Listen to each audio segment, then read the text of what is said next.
Assalamu alaikum and welcome to Single Muslim Live here on British Muslim TV, sponsored by singlemuslim.com. I'm Fahima Mohammed, your host and your relationship coach. I am so happy to be hosting tonight to whoever you are, wherever you're watching, whether it's on Sky Channel 752 or Facebook. A very warm welcome from all of us here on British Muslim TV. I love hosting these shows every week as we have such interesting topics and even more amazing guests, and tonight is no different. But you can definitely join in the conversation. You can talk to my guest tonight exclusively, and you can call in directly into the studio on 019-24231-083. Please do ask the bill payer's permission, as standard network rates do apply. We also have a free WhatsApp service, so you can actually anonymously send in your messages or queries or comments, any of your questions which I can read out to my guest tonight. And even if you have any for me, and that number is 07585835150. I look forward to hearing some of your voices and inshallah into, joining in the conversation. And we're going to be discussing the downfall of the 21st century marriage, another interesting topic to discuss tonight. And with me, we have Sheikh Nadeem, all the way from Atlanta, Georgia. Assalamu alaikum, Sheikh. How are you? Alaikum salam wa rahmatullah. Alhamdulillah, how are you? I am very well. I'm actually very, very excited. I've been trying to get you on the show for such a long time, and I know how busy you are. And finally, you're here. So I'm really, really excited and also very, very pleased. Thank you so much for joining me. Now, before we go into the topic, for our guests especially, I want to learn more about you and to sort of, understand, your background, your work, and then we'll go into the actual issue. Sure. As far as my religious studies, I studied from various mashayikh from Balad al-Sham, whether they be from Palestine, Syria, Lebanon, and definitely a lot of mashayikh from Habasha, or Ethiopia, as you guys may know. I do work in healthcare, so that's what I spend my time doing. But when I'm not doing that, I'm either juggling studying, reviewing, or teaching by the mercy of Allah subhanahu wa ta'ala. MashaAllah, very, very honored to have you today, and especially your mindset. I'm really, really, really eager to get into how you think and your opinion and your perspective. Now, the downfall of the 21st century marriage. Is it really a downfall in this century? And if it is, what are the main factors that you can sort of overall start off with as to why there is a downfall? Because we talk about history a lot. We talk about it being better before. But don't you think with technology, with advancements, with the fact that we have so much more knowledge, we'd be better off in actually making judgments, decisions, and actually keeping a family together? So why is it that you would decide and choose off a title of the downfall of the 21st century marriage? Bismillah, alhamdulillah, wa sallu ala nabi sallallahu alayhi wa sallam. Excellent question. Technology is a very useful tool, but it's just that. It's a tool. Just like water, just like a knife. If you don't utilize it properly, then it can be of a detriment to you. So the technology in particular that I see in my community and just globally interacting with couples all over the world, or just single folks who are struggling with getting married or who have recently become married, is that they have a addiction to dopamine, right? Dopamine is that chemical your body releases when you get a good grade in school, or when you hear good news, or when your paycheck hits your bank account. And so with the advent of social media, you have people now, whether it be on Facebook or YouTube or TikTok or Instagram, whatever their social media platform of choice may be, when they're feeling low, when they're having a bad day, when they have a conflict, instead of engaging in conflict resolution, what you'll find is they go for that quick dopamine fix. Now, what a good feeling it is when someone opens up their app and they see that red notification, people commenting on them, and the disease that is harming 21st century marriage only spreads from there. That's just the beginning. Wow, that's really interesting. I do have a different take on that. I mean, at the end of the day, we blame a lot on the tools as well, but isn't it some sort of accountability and responsibility that we have to put on ourselves?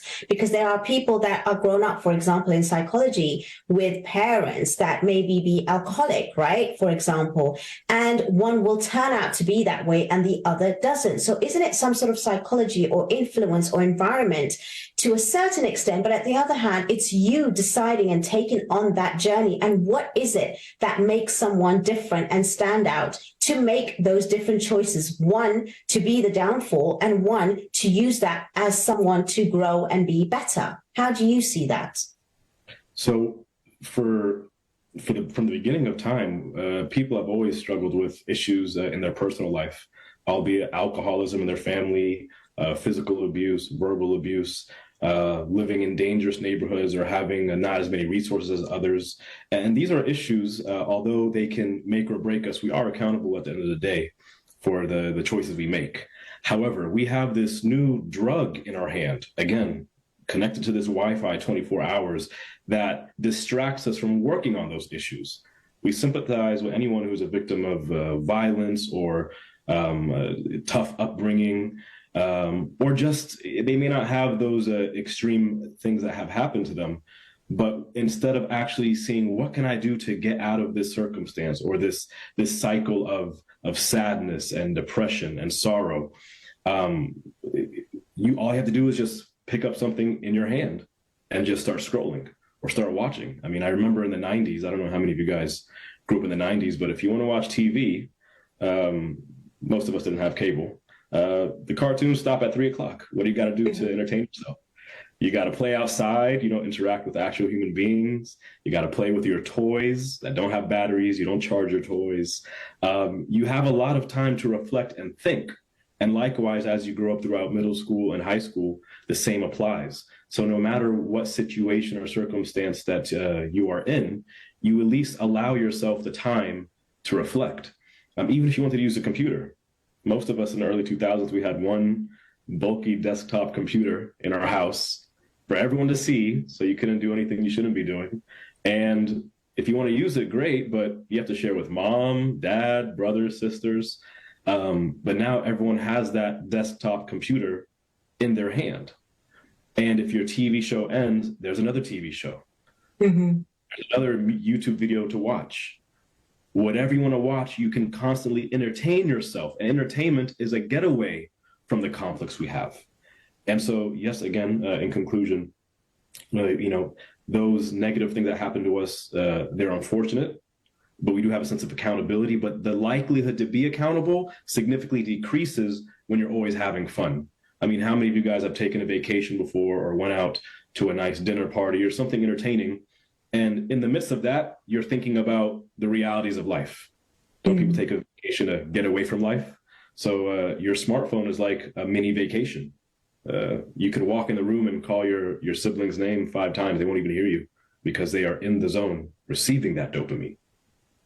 Absolutely. No, that is so correct, actually. A lot of the times we don't realize that, the things that we are using now has actually taken us away from being real in the actual present world and actually using our brains, but we are just, taking ourselves away all of the time. And like you mentioned, that is taking us away. Now, when it comes to certain things with regards to relationships, do you think this is a nuance, a new thing, or has it always been the same when it comes to courting and dating? What is the difference? Do you think that also has something to do with this century, or is it something that was always done before in a similar way? And if it is different, why and how is it different? And how can we get into the Islamic way of meeting people respectfully and not, falling into some of the Western values that goes against our beliefs? Like I always say, we are the new celebrity, right? We are the new celebrity. Growing up, whether it be an athlete, a musician, an actor, we would hear about their relationships, who they're dating, who they're married to, and shortly thereafter, they divorce. And I'm sure you, just as myself and many of us, we wondered, how come their relationships never work? But now, when you think of who's famous, these are people who got famous off of their MacBook or their iPhone. And so that's why we're the new celebrity. You can post a particular picture or a pose or a product or a story of what you're doing, and you're living La Vida Loca for the online platform to see. And how many of you guys have received DMs or commentary saying, "Oh, I'm so jealous of your life. How do you afford to always travel?" And so, just like the celebrity, you're getting around the clock attention. And even if everyone's asleep in your time zone, don't you have followers? Don't you have people you interact with in different time zones? Right? The sun is out still here in Georgia, and I'm talking to someone at nighttime in the UK right now. Yes. And so you have that continuous, perpetual gratification around the clock. And so now we are like celebrities in that if I have an issue with my wife, or if you have an issue with your husband, why do I have to deal with it? Right? That's where Iblis comes in. Why deal with it? She doesn't understand you. He doesn't understand you. But this person in your DMs, they understand you. And so it makes you feel good, right? Instead of actually fixing the issue, what ends up happening is you look for the quick fix, right? The microwave relationship, the one and done instantaneous relationship.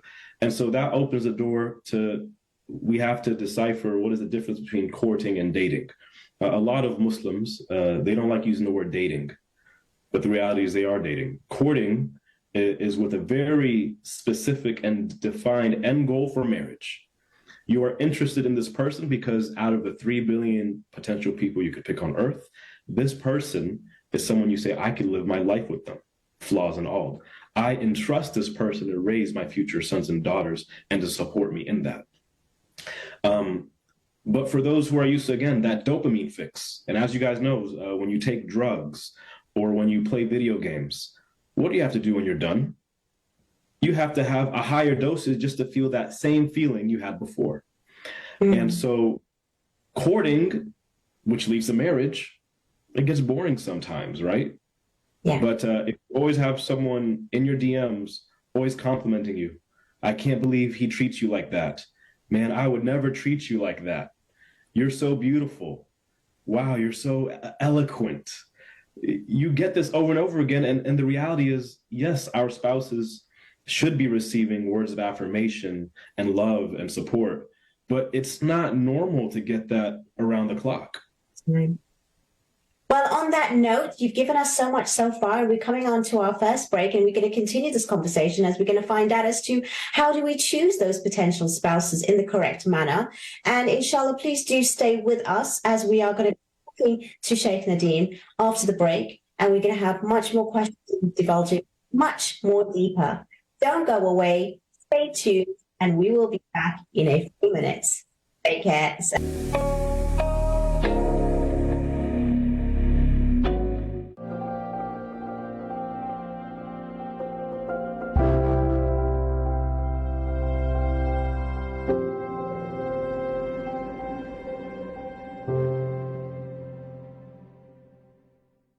Penny Appeals His Orphan campaign delivers 100% of his zakat, helping inspire and educate the next generation of Hafiz.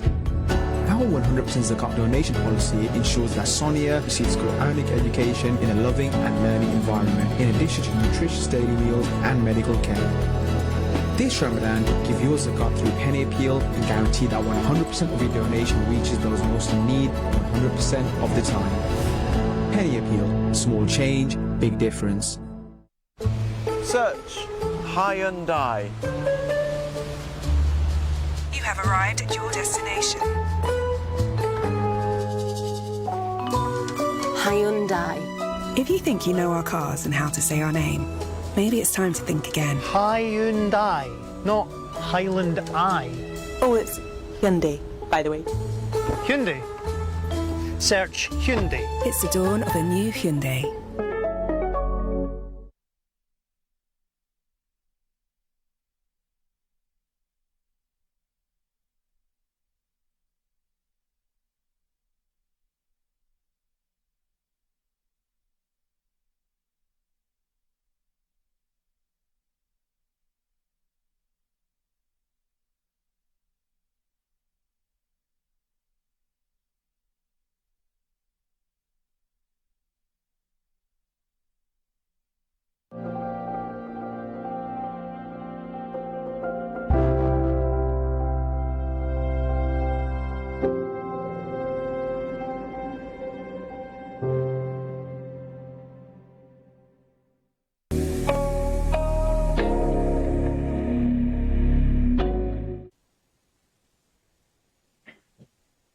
Assalamu alaikum and welcome back to Single Muslim Live here on British Muslim TV, sponsored by SingleMuslim.com. Having an amazing conversation with my wonderful guest all the way from Atlanta in Georgia. And he is talking about the downfall of the 21st century marriage. Now, I know before the break, we talked a lot about the fact that we need this dopamine, we need that hit, we have that constant need for the high. And again, technology doesn't actually give us that sort of like, way of taking responsibility. But I think, you know what, nowadays, even the sort of new generation and the current generation, they are aware that those things are not actually fulfillment. They're not actually happiness. They know that those 2-second snapshots are not reality. Even if some of us still fall into it, after a while, you realize that we cannot hold these things to constant blame when the blame is within us, for us to go beyond that. And in life, as we know, as Muslims, there's always challenges. And maybe before we didn't have technology as a challenge and advancements, but in this century, we do have that. Does not mean to say that it excuses us from being who we need to be still. Now, who is it that we need to be when we are looking for a potential spouse? What is it that we need to sort of know about ourselves and the other person, regardless of all the things that may distract us, may make us go into this false perception of reality? So what advice would you give for people that are looking, whether it's their first time, second time? Does it even matter when it is the first time or even after, a marriage breakdown? I've asked you loads. You take your pick as to how you want to answer me. Inshallah. The solution is very simple. In fact, it's so simple, people are going to think that there's no way that's the solution, which is in not abandoning the Rasul alayhi salatu wasalam. قال رسول الله صلى الله عليه وسلم طلب العلم فريضة على كل مسلم. So in this hadith, which means learning the knowledge is incumbent upon all Muslims. And طلب العلم, the knowledge, is a definitive article. So it's not speaking generally like learning knowledge, whether it be Western sciences or miscellaneous Islamic sciences, but this is specifically talking about the sciences known as Fard al-Ain, or the obligatory knowledge, because this is a knowledge that pertains to your day-to-day. Learning Sirah is amazing.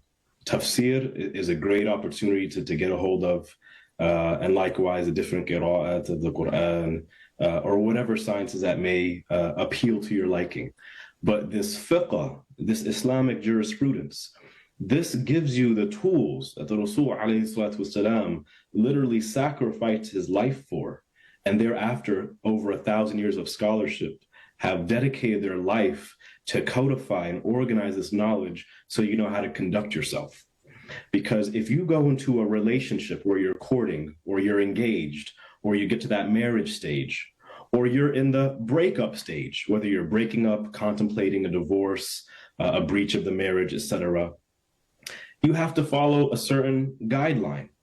If I think we should go left and you think we should go right, how do we decipher what is correct?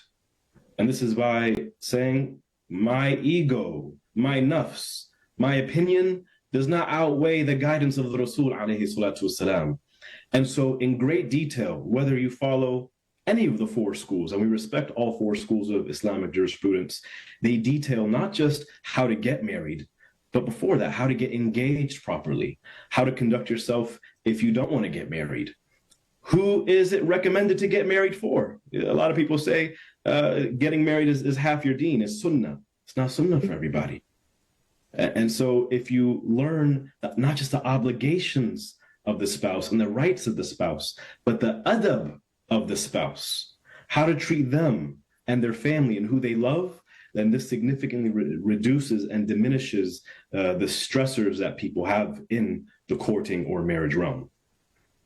That is a beautiful answer, and I have heard that before, and I completely agree with you. Unfortunately, though, do we all have to be scholars in order to do that? And unfortunately, even in my line of work, I've actually had clients of very high caliber, even in knowledge, in ilm, in all of this education. But when it comes to marriage, especially, I even get, whether it's the spouses, whether they're female or male, even from those scholarly families, unfortunately, there's always seems to be a downfall in the way in which we conduct ourselves, especially when it comes to divorce, or whether it comes to being unfair or unjust, even with the knowledge that's there, there must be something that's missing or lacking, whether it's the fact that it's not just the advancements, because again, like I said, these are sometimes, families from scholars. These are sometimes people that are already in that sort of like learning of Islam and practicing, and we see them in the mosque and we hear of them.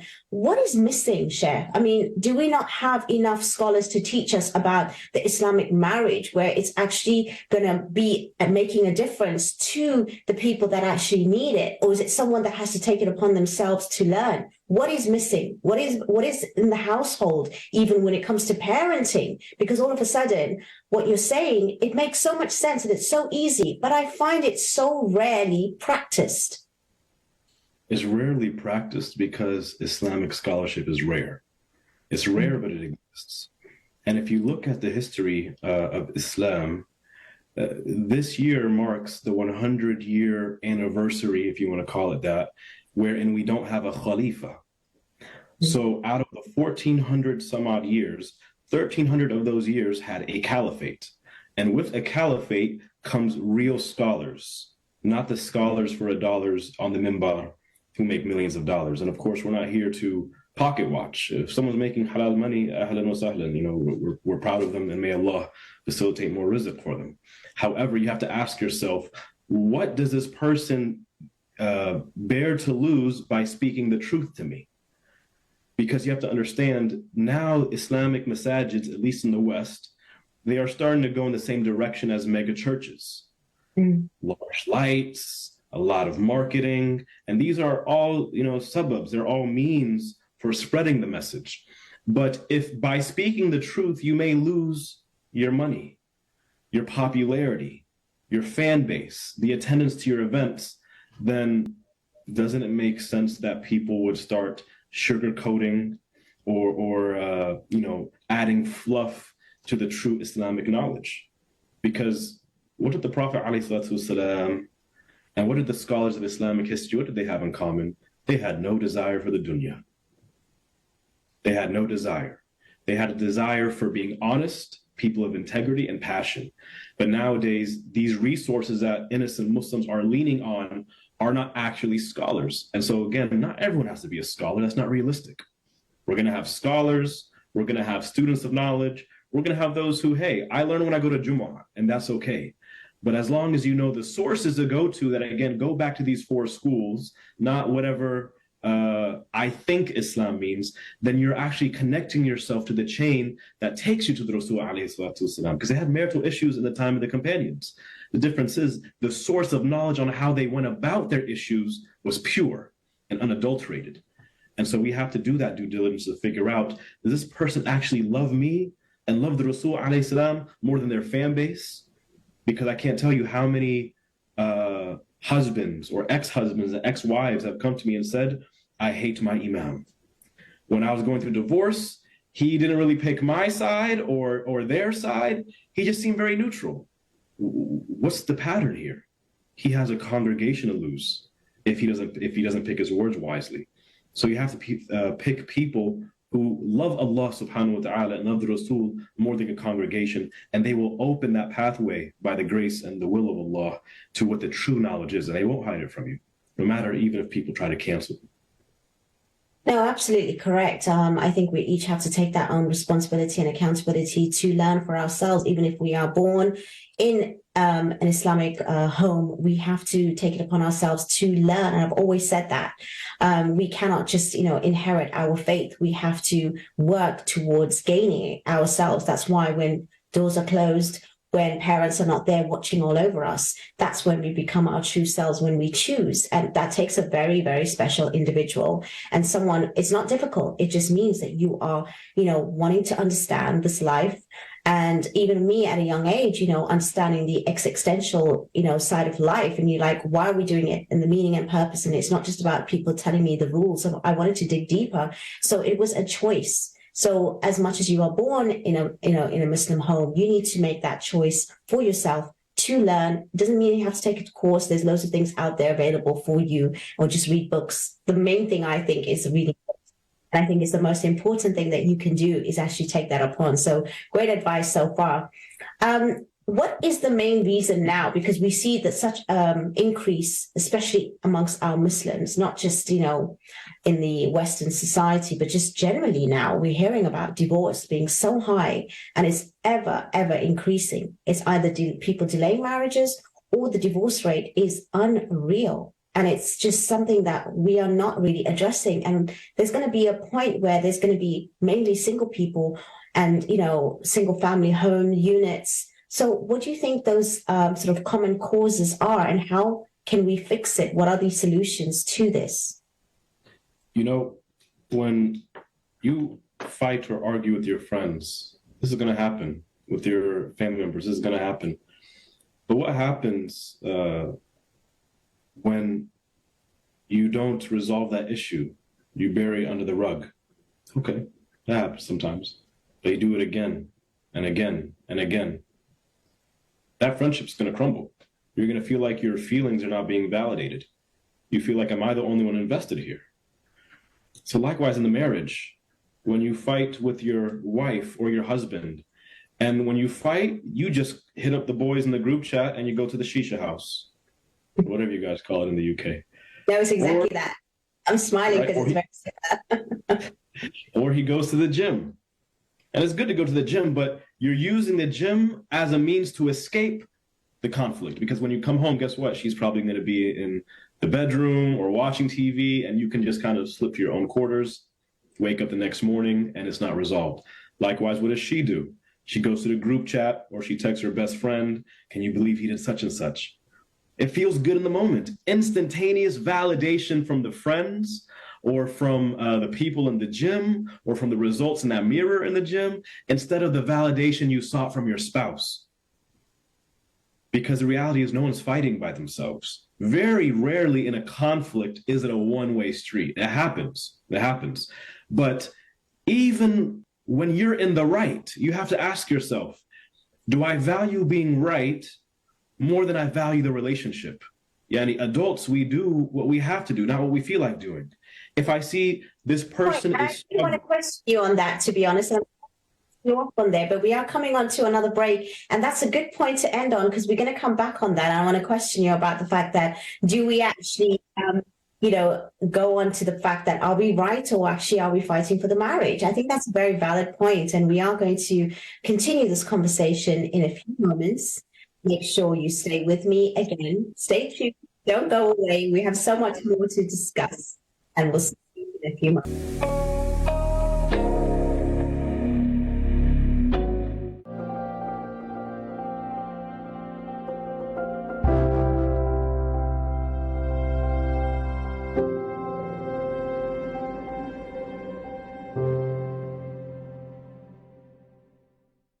Over 11,000 deaths, around 27,000 wounded, more than 1.7 million displaced. This is the catastrophic situation. Join us as we stand with Palestine, an evening of remembrance and fundraising with special guest, boxing legend Amir Khan, alongside Sheikh Asim Khan. 100% of tickets and funds raised go towards vital aid. Book your tickets online. Estimated collision in T-minus 10. 9. Can you confirm satellite collision is imminent? 8. 7. 6. 5. Now collision avoidance maneuver. 4. 3. 2. 1. Satellite collision averted. It takes the whole force to protect space. Join us.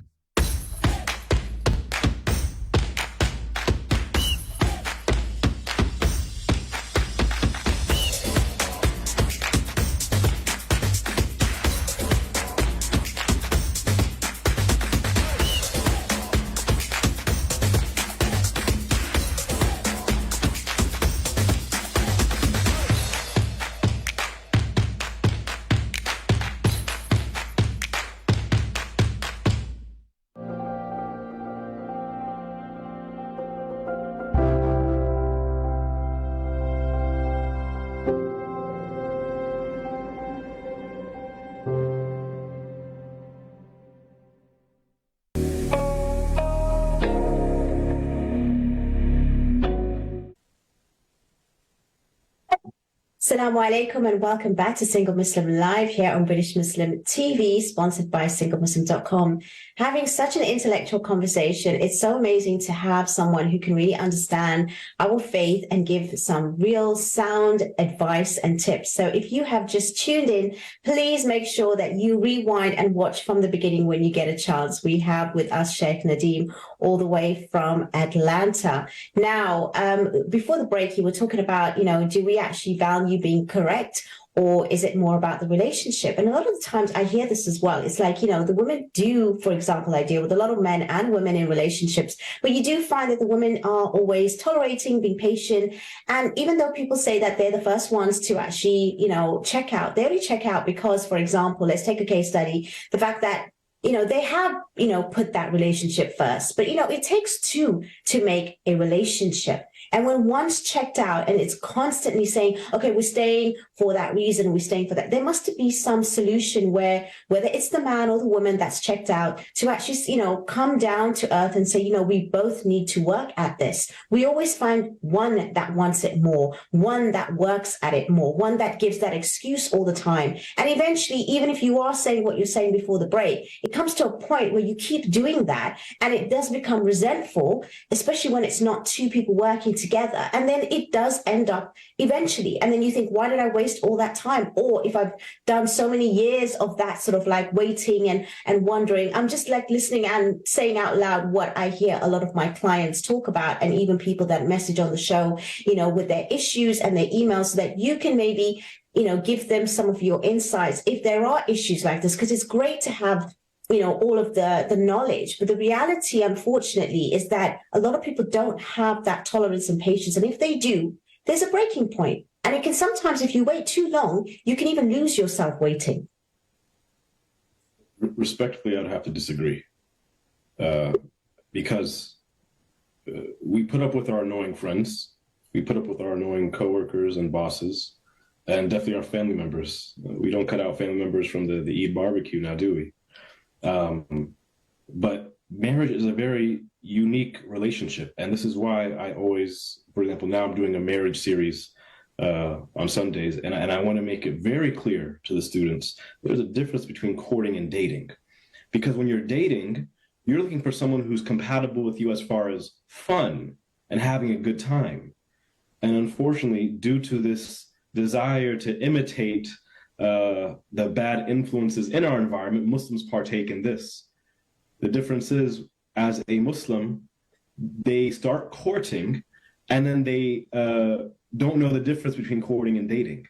Because what you're looking for in a partner is going to be different from what you're looking for in a friend or someone you're just dating for a good old time.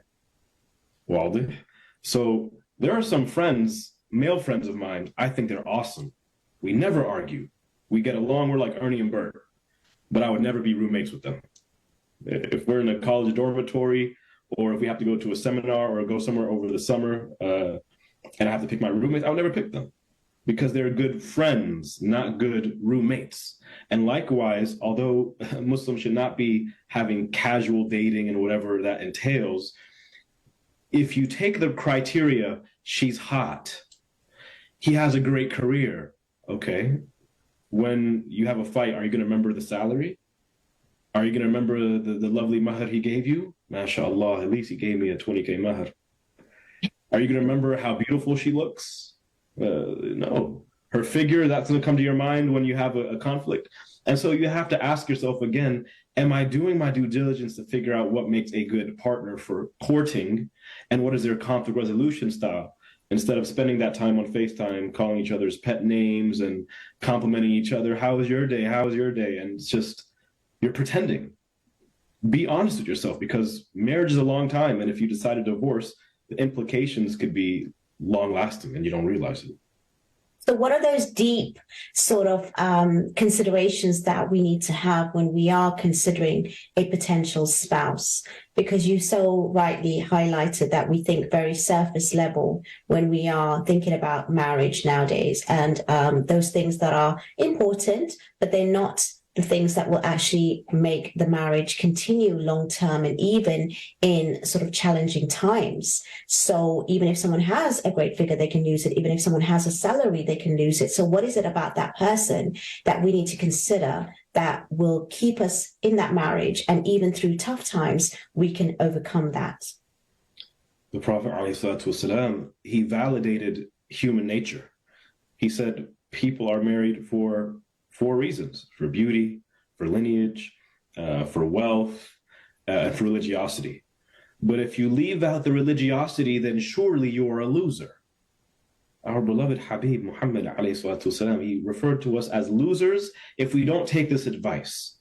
Now, I want to preface that by saying a lot of people associate the term with religious, with hijab, a thobe, a long beard, Allah, Qala Rasul, sallallahu alayhi wasallam. No, religious meaning, although you sin, because by virtue of not being a prophet, you are going to sin. You're going to make erroneous mistakes. It's the human way.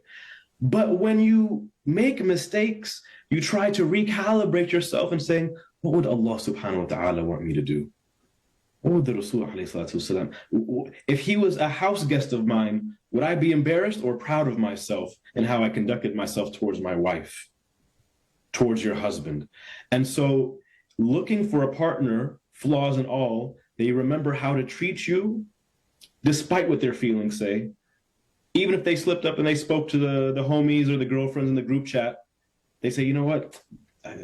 They don't care about my marriage. They're just going to validate me. And marriage is not about me, it's about we. And so you cannot leave out that aspect. You can't say, well, I'm not religious. You're a Muslim, aren't you? Alhamdulillah, that's enough. You love Allah, you love the Rasul alayhi salatu wasalam. Do you know better than the Rasul alayhi salatu wasalam? You don't? Okay, and that's a good thing to acknowledge, because you don't have to reinvent the wheel. You don't have to document and codify what makes a marriage work.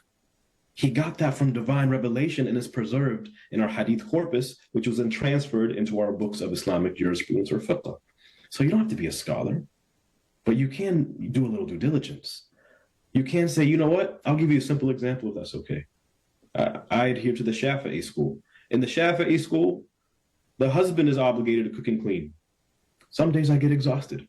I get tired. So if I ask my wife to cook, she says, I can't today. Do I pick a fight with her? Do I say, I provide all the money and you just sit on your rear all day? No, I say, you know what?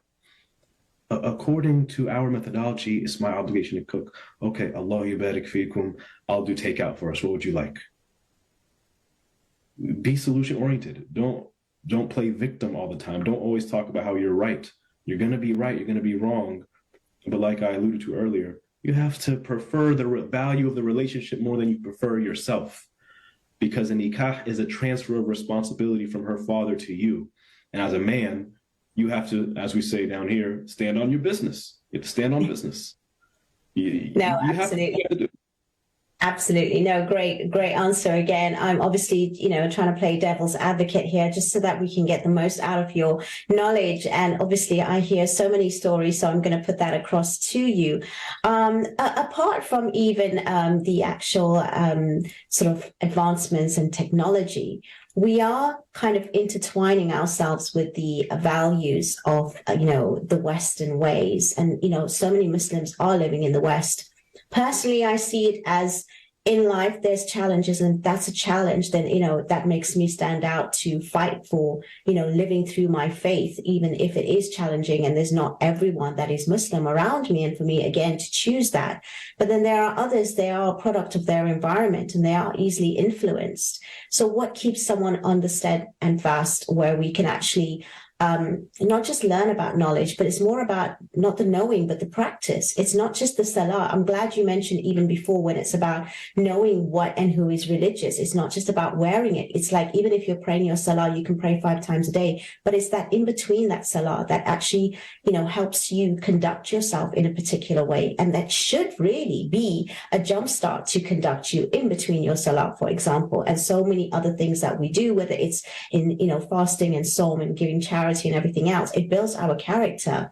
But again, a lot of us are a product of our environment. So how is it that living in the West can sometimes be problematic, and how do we from that so that we can actually continue on the straight path, even with the challenges that face us. Real men and women don't make excuses. If you want to make excuses, Iblis is going to help you all day, and he has a lot of minions to help you with that. Because you have people struggling with their Islamic identity in the Middle East, and you have those who are thriving in the West. So you seek the means. I'm sure you hear this a lot, definitely in your industry.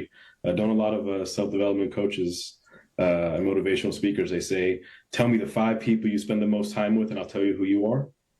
And people love that quote, and they post it on TikTok and Instagram, and they got the little tidbits of people like jumping rope and like punching bags. SubhanAllah, that came from Imam Ali, radiallahu anhu, karamallahu wajhah. He said, tell me who your friends are, and I'll tell you who you are. La hawla wa la quwwata illa billah. So whether you're in the West, or whether you're in the East, or even if you're at the North Pole, it doesn't really matter. Make sure that you have a good community, or at least 2 or 3 people who they love you, and they will tell you what you need to hear, not what you want to hear. The millennials and the Gen Zers, they're riddled with yes men, right? And whatever the equivalent is for women, yes women. We don't need friends to tell us you're beautiful, you're awesome, leave her, you don't got to put up with that. No, we need friends to check us, to put us in our place. That's the friend I want. The friend who wants goodness for me, not just wanting to appease to my nafs, which is this way one day, this way the other day. It just changes like the wind. And so you have to have your tight circle. Again, I always try to refer back to even either the analogies of the workplace or celebrities. What makes celebrities succeed in their business or in their industry? They have a very tight circle of who they seek counsel from. And the Rasul alayhi salatu wasalam, he heavily advised us to seek counsel from experts, whether it's a good friend or a professional, and Muslims cannot overlook that.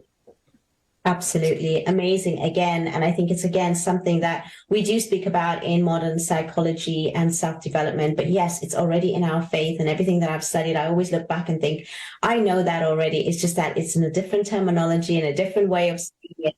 But that's absolutely correct. We are coming on to our final break, and I cannot believe how quick it's gone. Please do stay tuned, as we are going to be doing the second final part, and we have still some more questions for our Sheikh tonight. So you stay tuned, and we will see you in a few moments. Questions or answers. See you shortly. Don't go away. We'll be here in a few minutes.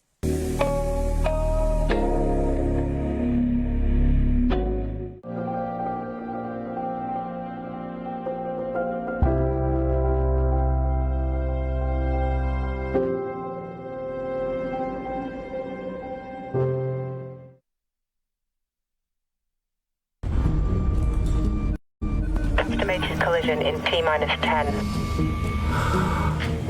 9. Can you confirm satellite collision is imminent? 8. 7. 6. 5. Collision avoidance maneuver. 4. 3. 2. 1. Satellite collision averted. It takes the whole force to protect space. Join us.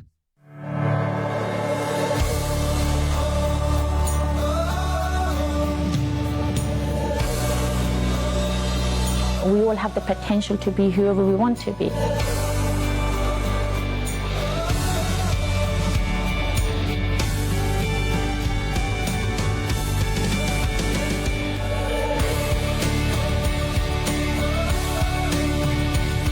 Let us be grateful for what Allah has given us. Wallahi, this is so humbling.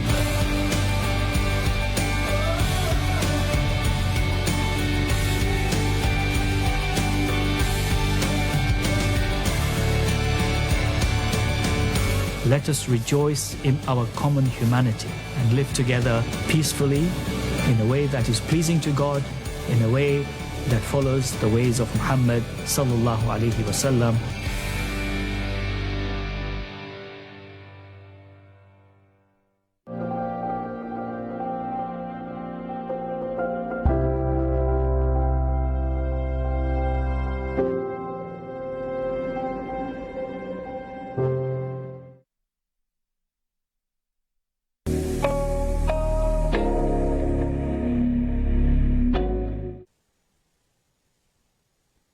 Assalamu alaikum and welcome to Single Muslim Live here on British Muslim TV, sponsored by SingleMuslim.com. We're here on the final part of the episode and it's gone by so quickly, but I still have Sheikh with me for a few more moments. So I'm going to take full advantage, and if you want to, please do as well. Now, I know that everything has come back to Deen and the fact that we have to obviously educate ourselves and learn and follow the ways of our real role models. So this is great. However, we also have this thing where we have to listen to our parents, and they don't necessarily always have and give the best advice. Those are the ones that are even telling these youngsters, no, but he doesn't have a big bank balance. Oh, but he cannot look after you. Oh, but we have to have this wedding because of this, that, and the other. And it's continuous. It is cultural, fair enough, and it's not religious, but culture does take over religion a lot of the times, as much as we hate to admit it. And here on this show, I will call out our community, because we do need to improve on that. And I see so many certain cultures where that is more of like something they have to abide by more than even faith. And it's like as if it's written in blood where it cannot go any other way. And I do feel that that is a real downfall for our society, more than even some of the advancements, more than technology, more than anything else that even we mentioned before, is the influence of our parents, of our traditions and cultures. Now, how amazing it is to just enjoy culture, the food, the dress, and leave it as that. But no, we have to go much further. How do you see that as something that we can resolve, where we can have a bit of both, carry our identity, but actually really perform in the way we need to as Muslims, regardless of where you come from? Culture is a beautiful thing when it's put in its place, right? Whether you're in an intercultural relationship or you guys share the same ethnic background, it can be a very beautiful thing. But just like any other tool, it can be to our detriment. Easier said than done, but I want to preface by our Muslim parents. They have a high maqam. Even if we disagree with them, we can disagree with them with respect. And I speak for myself as well. We have a long ways to go to give them the respect and the love and the attention our parents deserve. With that being said, when you love the Rasul ﷺ more than you love your parents, than yourself, your spouse, life itself, then you know how to differentiate between when to follow mama and baba versus when not to. And if you're not going to, can't you use a little hikmah, a little wisdom? Because the reality is, when you lay in your bed, mom and dad are not going to be there. Right? Your children are going to leave you for college or university. They're going to get married. Your siblings are going to have their own household to manage. And mom and dad will die and life will have to go on. So we love them and we should respect them with the utmost reverence. However, we have to remember that if we get divorced, if we have a marital issue, mom and dad cannot fill that void, right? No matter how much I love my father, he will never fill the void of my mother. And my mother can never fill the void of my wife. And so you kind of see a turn of relationships as you get older, right? The children now become like the parents, have to be more patient. Dad, take your medication. No, mom, you left us here, not there. And likewise, they become more childlike. And it gives us a taste of what parenthood would be like. But even if before they get to that stage, we have to ask ourselves, is there a gun to my head? Right? Pressure from culture is real. You can't deny that. But you have to allow yourself, again, the time to think about it and to talk and get good counsel and advice. And then you make your choice. Don't be hasty. There's no rush to make a choice. Just don't pick up your phone and start scrolling on TikTok when you got off a stressful conversation with mom. Take the time to relax, to decompress, take a walk if you need. As cliche as that may sound, it's not really cliche. The Prophet ﷺ, he used to reflect when he would walk, as it's relayed in Shamal al-Tirmidhi, right? He would reflect. He didn't just walk around aimlessly. And so take the time, give yourself, you owe it to yourself, a happy life. And also remember those fights with mom and dad, because you're going to be a mom and dad one day as well. So when you are talking to your children, ask yourself, am I being fair? Am I projecting my cultural preferences and norms onto them? When in actuality, my children were not raised in Ethiopia. They're raised in America or Canada or Europe or Australia. And you have to be mindful that culture changes. And my family's from Hadar, Ethiopia. I say we have the neo-Harari culture now in North America, because what we're practicing is not what my parents or grandfather or my grandmother experienced. So we have to understand that culture changes, and likewise, we have to be malleable as well. Absolutely. No, that's absolutely sound advice, because I know a lot of people do struggle with finding that balance and knowing where to put the boundaries. I mean, obviously, we put boundaries even on our in-laws and even with each other when it comes to friendships, so that we can actually have those successful relationships. Now, when it comes to the time of our Prophet, peace be upon him, and his family, he obviously had certain etiquette when it comes to his wives, whether it comes to mannerism, affection, examples of romance, because that's a lot of things that we think that we should not have in our relationships. And a lot of people complain that it doesn't exist and it's haram and we shouldn't be there. So can you enlighten us with some of the sort of, ways in which that, people can still carry that forward, especially when they are in certain sort of backgrounds or certain age, or they've been married for so long and that spark is gone? Isn't it part of faith to even continue in those ways? And what is those examples that you can share with us tonight? MashaAllah. Al-Mustafa alayhi salatu wasalam. His methodology, the more you reflect on it, the more you see the shortcomings of yourself. I'll give you a very simple example. What's a common complaint husbands have against their wives? All she does is nag to me about her friends, and she talks about what she wants to do and what she got on Amazon and what happened with her mom. You know what our beloved Rasul alayhi salatu wasalam, what he used to do? When Lady Aisha radiallahu anha, when any of his wives would talk to him, he would just listen. Be a good listener. Would you rather your wife talk to you or talk to another man who's going to give her the attention? Use your mind and wake up. When she's talking to you, one, you have to remember, you're not married to one of the homies. She's a woman, not a man. The way men communicate and process their feelings is not going to be the same as a woman. A woman feels the need, generally speaking, right? There's a disposition of woman, just like with man. She feels a need to express herself. She may not want a solution. She just wants to be heard. And when she's talking to you, it's an honor. Take it as an honor. Take it like a trophy. Because the Rasul alayhi salatu wasalam, that's what he did. When was the last time your wife was drinking and she poured a cup for herself and she poured a cup for you? Did you drink from your cup?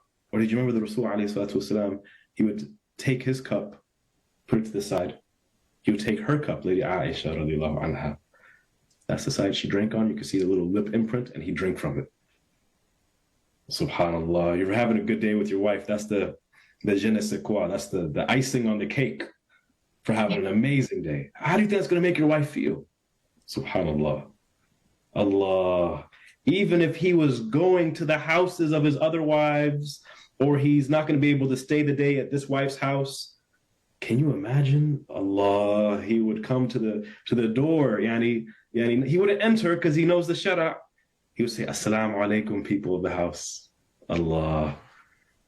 Imagine, no matter how busy you are with work from home or on your lunch break, you're passing by your house and your spouse is working from home, or they're in the office. You just stop by the office, or you say, I just wanted to say hi. Here's a Hershey's bar. It doesn't have to be expensive. It doesn't have to be big. Just show them in small tidbits that they matter. Because what leads to divorce is not usually something big and monstrous. It's accumulation of small bad habits that usually lead to the big shebang, the big blow. So likewise, the antithesis of that is be mindful of the small tidbits that sweeten marriage. Life is going to be stressful regardless. Marriage is going to be stressful, but you might as well handle the stress with a solution-oriented attitude. And even if the marriage gets hard over time and you don't exactly what you want, imagine the ajr from Allah subhanahu wa ta'ala. And you don't know the qadr of Allah. You don't know what God wills. Maybe Allah will change their heart. They'll become a better spouse than you. And they're going to teach you how to be a good spouse. So I want to add one thing, if I may. Nowadays, I hear a lot of people say, well, I'll be good to her or I'll be good to him if he's good to me. I'm not nice because he's not nice. What kind? Are we in 6th grade? Just let me know what's going on here. Are we on the playground? He's not playing nice, so I'm not playing nice. What kind of talk is that? I'm nice because that's how Allah subhanahu wa ta'ala created me. I'm nice because that's what the Rasul alayhi salatu wasalam expects of me. When you're mean, I'm not going to learn from you. You're not my teacher in that department. The Rasul alayhi salam is my teacher. My mother and father who taught me right from wrong, they're my teacher. And if you don't know how to conduct yourself, I'm going to show you with compassion, with patience, with love, because I'm sure there's going to be opportunities, and definitely in a marriage, where you are patient with me, whether I knew it or not. So don't play this game of tit for tat. They don't know how to be patient. You show them what patience is by action. They don't know how to make time in their busy schedule. You show them what that looks like. Don't just complain. Don't vent to the friends. Show them they matter by taking them by the hand, step by step. And the rahmah of Allah subhanahu wa ta'ala will prevail over whatever you're experiencing. Absolutely wonderful. And what a great way to end on, as well, as we're only coming up to the end of the show. I just want to say thank you so much, Sheikh, for all your wisdom, all your guidance, some real gems that you've shared with us tonight, and so important ones as well. It's very simplistic, and all we need to do is work on our characteristics, our knowledge, the real knowledge of understanding, you know, our faith, the way in which we have to live in between the times that we are praying and we are doing the obligations, that we can actually be those words of trustworthiness, loyalty, honesty, like our Prophet, peace be upon him, as well. Now, I just want to say thank you so much for being with us, and a final few seconds from you just to say thank you, and a final word as well from you before we end. The pleasure was mine, Fahima. As a pleasure. It's always nice chatting with you, and hopefully we'll be able to benefit from each other in the near future.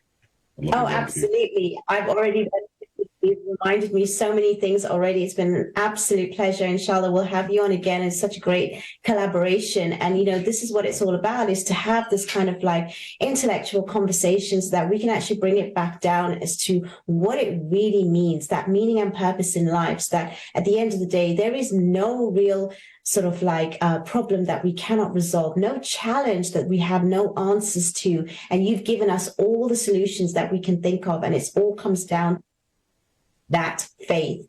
Now, inshallah, we will be back next week with another topic and guest. I want to thank my guest, Nadeem Sheikh, tonight, all the way from Atlanta. All of you that have been watching, a great episode. And again, we'll be back. Please stay tuned. And we will see you with another topic, same time. We will have some more conversations and more interaction and collaboration. See you next week. Have a great night.